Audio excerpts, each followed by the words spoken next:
Are you in love with football? And what about sports betting? Do you want to earn really big money from it? Experts of Betfac prepare dozens of solid and safe predictions with high odds every day, so you can win a lot and stably. Just sign up through the link in the description and punish your bookie.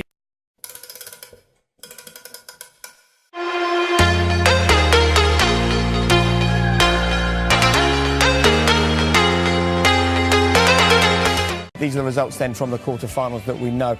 And as you can see, look, 3-0 for Real. Bayern are ahead. They're going to go at home with a lead. Liverpool 3-0, Barca 4-1. You don't want to say they're all over, but there are four teams very much in control, Michael, aren't there? Definitely. I mean, the two Spanish clubs look home and hosed in terms of Barcelona and Real Madrid. I think Liverpool, I don't want to tempt fate, I think Liverpool are through, but it's Manchester City, they can score goals. And of course, Bayern Munich as well, I can't see anything past them. I think the four, I'd be very surprised, put it that way, if those four that are leading now aren't going to be in the semi-final hat. What do you think?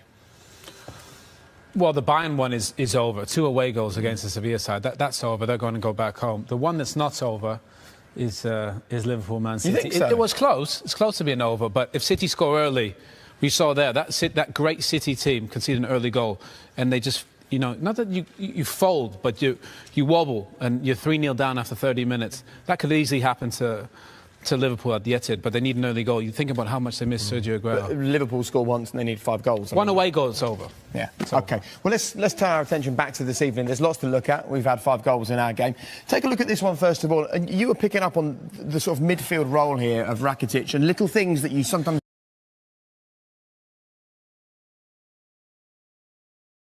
this is exactly what I did. Is you check your shoulder, you just check where the centre forward is, and you just see him there. He just checks over to his left, knows Dzeko's there, takes a tiny step to his left, picks it off, and that's what happens when you turn over possession in these areas. Little set, really unfortunate for De Rossi. You know, he tries to. It's going to go to the best player in the world. He has to find a way to intercept it. It's just unfortunate. Hits it too clean. Goes by Alisson. At that point, Roma actually had played really well. It's a huge part of the game, anticipation of what your opponents are going to do. As Owen says, Rakitic there. When you're on the pitch, we said before the game, sometimes you play daft. You play as if you're not interested and you don't. And then as soon as someone puts the head down to them pass, all of a sudden you're on the move. It's the tiniest step though from Rakitic. So has he just gambled and got it right? No, that's a skill. Gamble. It's a skill. Yeah. Look, when you're playing there, if he knows Dzeko's there, Rio Ferdinand used to say to me, "Oh, and step to the left," and you take a step to the left, you pick it off. You know, so now that tackling and challenges have a little bit gone out of the game, as aggressive as it is, interceptions and timing. Look at Rakitic there. He's in a perfect position. He knows Dzeko is to his left. And it's just that movement. He reads it. Look, it's a poor ball from Pellegrini. But turning over possession in these areas in the Champions League game is almost a goal. It's a guarantee because at this point, Roma are played terrific. You know, Barcelona don't really deserve to be ahead. One little mistake, Bruno Perez, the right-back's out of position. Bit of chaos, it's a goal. From Roma's point of view, when you win the ball, you have to just expand as a team because otherwise you're just going to give it away straight away. So you have to get that first pass off. If you give the ball away on your first pass, then all of a sudden people have gone and you've got no time to get back then. Roma had 2 or 3 bodies out of position and then Barcelona can Michael's break. right. Sir Alex Ferguson used to say, first pass is important. Turnover possession, the first one's got to be good. You know, and that first pass, we'll say the first, so just after the second, Pellegrini was poor. OK, let's take a look at an opportunity for Roma. This was 17 seconds into the second half. And at the time, you were sure that he'd lost sight of the ball, weren't you? Yeah, I was trying to give the attacking player benefit of the doubt and thinking, well, that jump just in front of him was probably blinding. But I think this is a great angle. When you look at the ball, I think he can see it the whole way. And I just think he times his run wrong. He gets in there too early and you see he has to eventually arc his body. I think, looking at it like that, I don't think he's getting blinded at all by the ball. I just think he gets in there too early. If we roll it slowly, we can see actually that, I mean... Semedo has the tiniest jump there. But I think Michael's right. I think he almost overruns it. You know, his body's almost a bit ahead of it. He's leaning back, he's got in front of the ball. And obviously with that curl coming that way, you know, it can deceive you a little bit. I don't think the jump in front of him helps. But look at the way he's arching back. He should be heading that forward, and he's almost sort of waiting to head it back. So I was given the benefit of the doubt when I first saw it, but now I think it's a bad miss. What was the mentality when you were playing and the ball the ball came across and there was loads of players moving around, would you just try and ignore all other movement and just focus on the ball? Yeah. Just imagine no one's going to get it and just do your thing. Yeah, definitely, yeah. As soon as a cross comes in, you pick up a flight really quick, right. Or you should do. And you'll know whether this could be you or not. And as soon as that ball goes, you only focus on picking the flight early.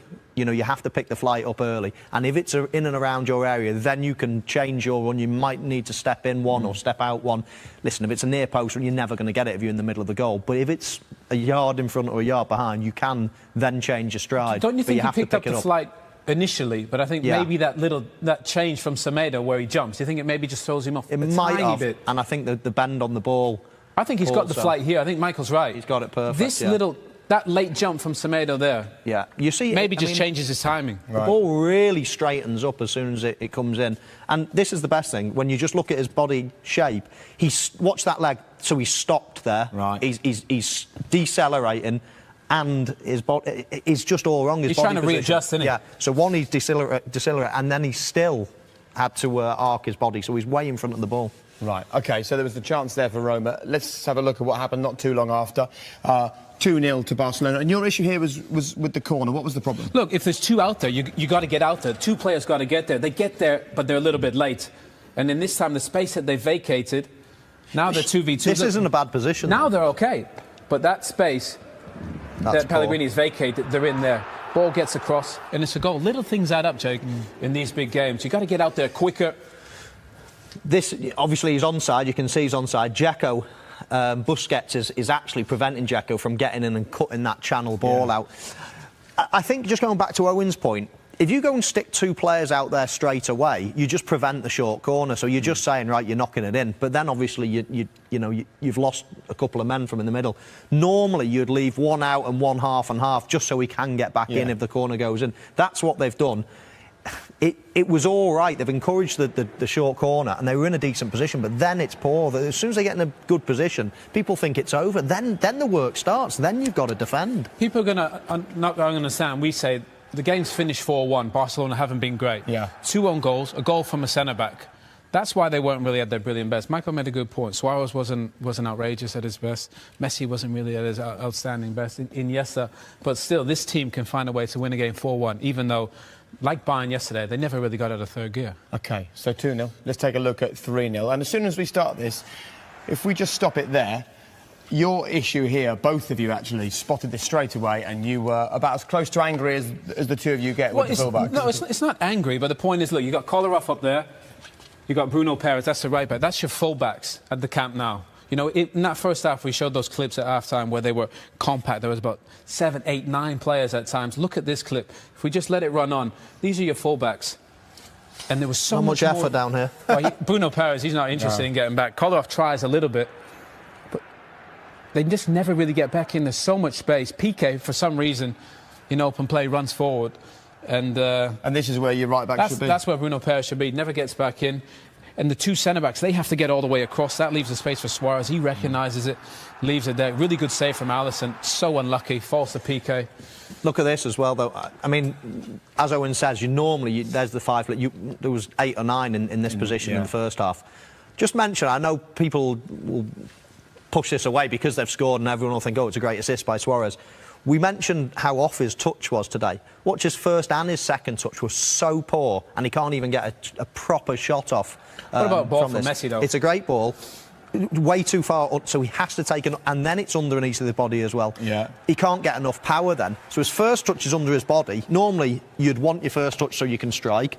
Then he has to have another one, and even that's a poor touch. And then he's almost stubbing it from underneath him. Now, it's obviously a goal. No one will say anything. Yeah. He's just off colour at the moment. We'll see him in a moment with the 4th goal for Barcelona. But what is the deal when you're playing a game and you're just a little bit off colour?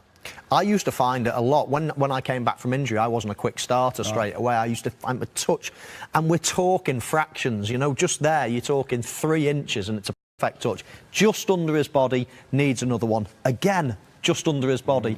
And that affects the next thing. Your first touch is so important, and when your first touch is off, it has a knock-on effect. Then you can't do what you want to do with your second touch because it's under your body, you're giving it away, it's in the wrong position. So And I used to find that coming back from injury, if I'd been off for 3 or 4 weeks, it was just 2 or 3 inches out.